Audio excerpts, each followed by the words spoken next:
Look, here's the thing. Latin America didn't escape racism just because y'all put salsa on it. In fact, Venezuela is one of the most textbook examples of how anti-blackness got remixed through colonialism, Catholicism, and class. It didn't just ignore blackness, they professionally photoshopped it out of their history books. Ask most people and they'll tell you black folks in Venezuela are mostly in coastal villages, like it's a Disney vacation package and not the legacy of slavery, displacement, and economic exclusion. And when do we show up? It's for dancing, drumming, and baseball. Never for resistance, never for leadership, never for building a culture that exists despite the erasure. So, today, we're digging a little deeper. We're talking about slavery, revolts, denial, Afro descendant communities, and the wild way colorism still runs the block. Because at this point, I'm going to start asking for family tree diagrams on site. So, let's get into it. What happened to black people in Venezuela? Why are they missing from the narrative? And how deep does this erasure go? This isn't just about history, it's about identity, and we're not letting this one disappear. Let's talk about how Venezuela got dragged into the horror show of colonization. Not by accident, not by chaos, but by design. In 1498, Christopher Columbus made his third voyage to the Americas. This time, he sailed along the coast of South America and spotted what he believed to be a massive landmass near the Orinoco River Delta. He called it the Terra de Gracia, the land of grace. Cute name, but in less than 50 years, that grace will be replaced by forced labor, violence, and mass displacement. Enter the early 1500s. Spanish expeditions began to anchor along the northern coast of what is now Venezuela. In 1528, the Spanish crown actually leased the territory to a German banking family, the Welsers of Augsburg. Yeah, Germany. They were granted control of what they called Clean Venedig or Little Venice.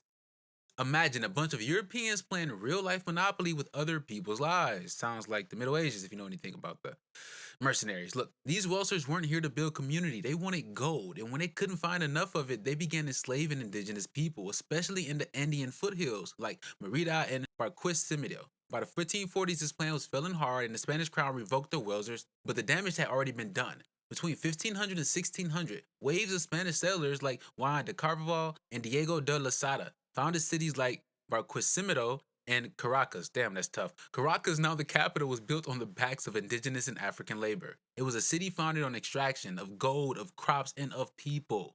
When the local indigenous resistance leader, Guaycapuro, tried to unite different tribes in the mid 1500s to push the colonizers out, he was hunted down and killed. His resistance lives on in name, but the Spanish erased his people. By the 1600s, the indigenous population had collapsed under the weight of disease, torture, and dispossession. That's when the Atlantic slave trade kicked into high gear.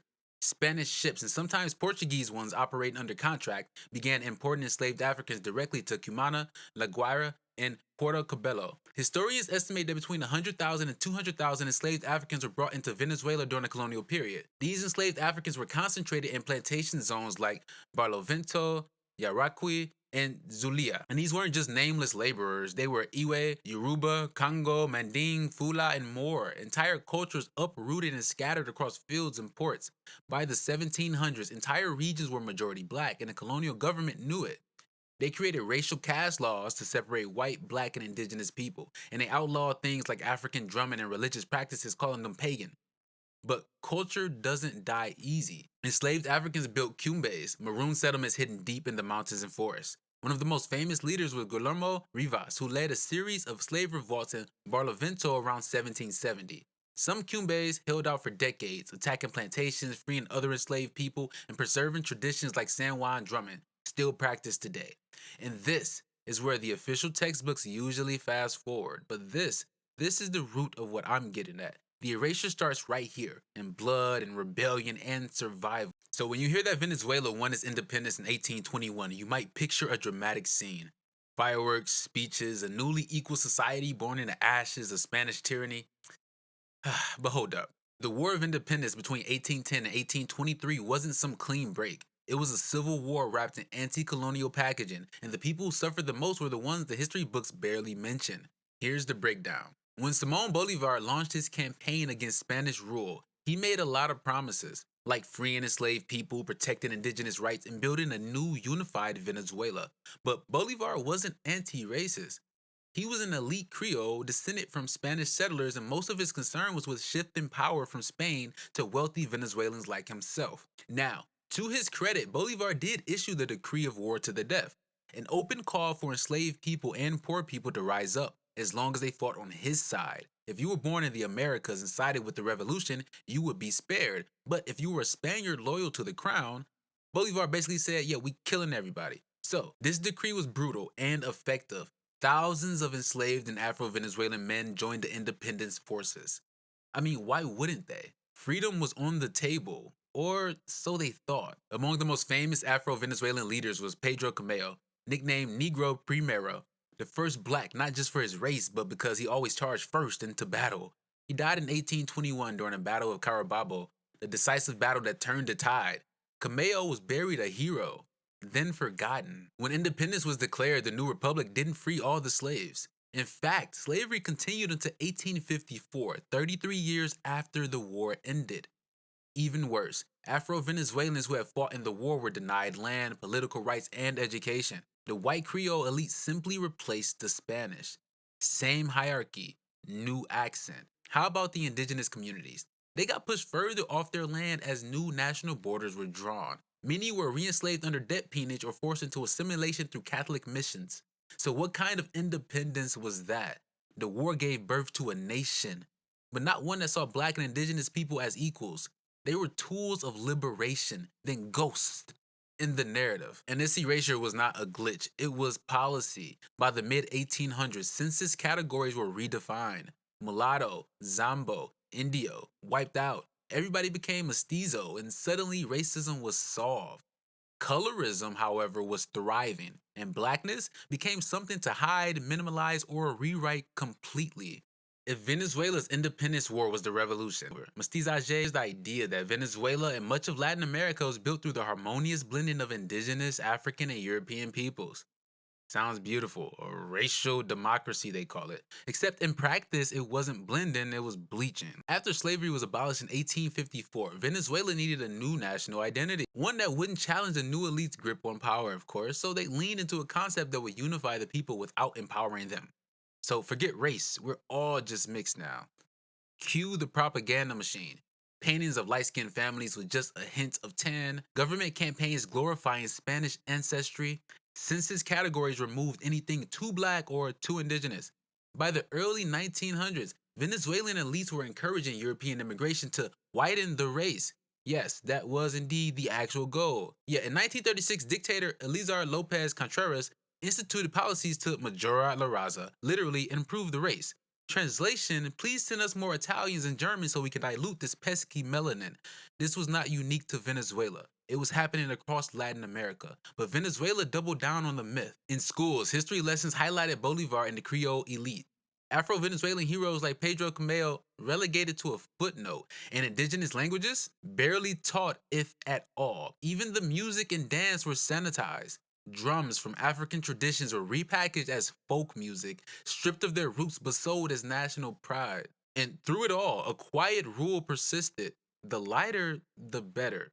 Whiteness wasn't just beauty, it was safety, status, and success. Dark skinned Venezuelans were and are underrepresented in politics, media, and business. And if you dared to claim your African roots too proudly, you were seen as disruptive, unpatriotic, dividing the people. So when Venezuelans say, we don't have racism here, we're all mestizo, that's not peace. That's erasure, that's hiding black people in your population. Is that it was strategically disappeared from textbooks, TV screens, and even last names. The legacy of slavery didn't vanish. It got filtered through makeup shades, job applications, and which neighborhoods the cops patrolled the hardest. And that's not just history, that's right now. Let's step into modern Venezuela, where the myth of racial harmony still floats through classrooms, TV dramas, and national speeches. But look a little bit closer. Where are the black politicians? The black newscasters, the CEOs, the textbooks still romanticize Bolivar, but barely whispered the word slave. And in the barrios where poverty hits hardest, guess who usually lives there? Afro-Venezuelan communities today are overwhelmingly concentrated in rural coastal regions like Barlovento, Cocagua, and Caripe. Areas rich in culture but often left out of economic development plans, infrastructure investment, and even national media coverage. Here's the wild part. In the most recent census, only 0.7% of Venezuelans identified as Afro-descendant. That's just over 300,000 people in a country of nearly 28 million. But ask any scholar, activist, or local. That number is comically low. Anthropologists and sociologists estimate that anywhere from 10 to 20% of Venezuela's population has African ancestry, placing the real number between 2.8 to 5.6 million people. So, where are they? Erased through mestizo propaganda, that official national myth that we're all mixed and therefore racism doesn't exist. It's a census built on self denial. So, yeah, Afro Venezuelans are undercounted, underfunded, and underestimated.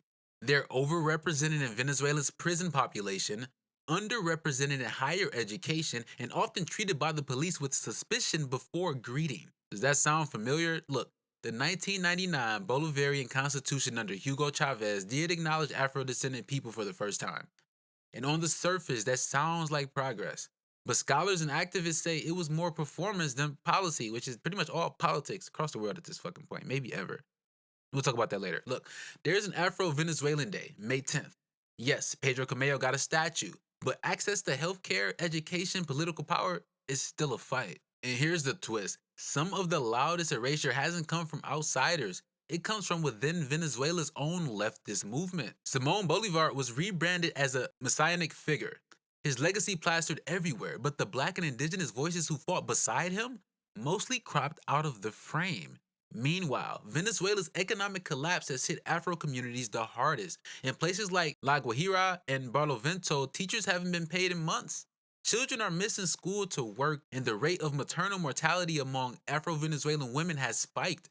Still, resistance does live on. Poets like Wendy Toro and artists like Oscar Sotelo are reclaiming narratives with rhythm and rage, and younger generations armed with phones, TikTok, and memes are finally talking about race out loud. It is uncomfortable. It is overdue, but it is happening right now. And when people say things like, we're all mixed, so there's no racism here, they're not describing unity, they're describing silence. Because, look, racism in Venezuela doesn't scream, it whispers and higher decisions, and who gets stopped at checkpoints, and the way kids are taught to talk about their hair. Afro-Venezuelans aren't just surviving history, they're confronting it, correcting it, and carving out space where none was offered. Zoom out for a second. The story of Afro-Venezuelans isn't isolated. It's stitched into a larger patchwork across the Americas where blackness is often framed as foreign, even though it's foundational. In the Dominican Republic, black Dominicans have been taught to reject Haitian ancestry. In Colombia, Afro-descendant communities in the Pacific Coast still fight for basic infrastructure. In Brazil, favelas overflow with culture and poverty, both tied to legacies of enslavement. And yet, everywhere you go, there's a parallel. Black history omitted from national narratives. Black labor used to build wealth. Black identity either criminalized or folklorized and cast aside. Afro-Venezuelans, despite their centuries-long presence, are still treated like a subculture rather than a pillar of the national story. And when Venezuela's economy crashed, many Afro-Venezuelans migrated to Colombia, to Trinidad, to Spain, even to the US, bringing with them the rhythms of tambors, the stories of Barlovento, and the weight of unspoken history. But the racism didn't stop at the border. In diaspora, they faced new invisibility, recast not just as poor migrants, but as illegals, drug smugglers, and threats. Same script, different stage. Still, something is shifting. Across Latin America, younger generations are picking up the mic, speaking in Spanglish, wearing their hair natural, studying their roots, and pushing their countries to reckon with what was erased. In Venezuela, this means not just remembering Pedro Camello. It means documenting Afro traditions in endangered villages. It means asking why the census keeps coming up short. It means telling your abuela that no, saying pelo malo isn't cute anymore. Because blackness in Venezuela is not an accessory. It's not seasonal. It's not just drums on a holiday. It's a lineage. It's a resistance. And it's a rhythm that the state tried to silence and couldn't. You can say, they were never lost. They were just uncounted, uncelebrated, unprotected, but they are still here. Finally, being remembered. Shout out to everybody from Venezuela, man. Hey, shout out. Peace. See y'all next video.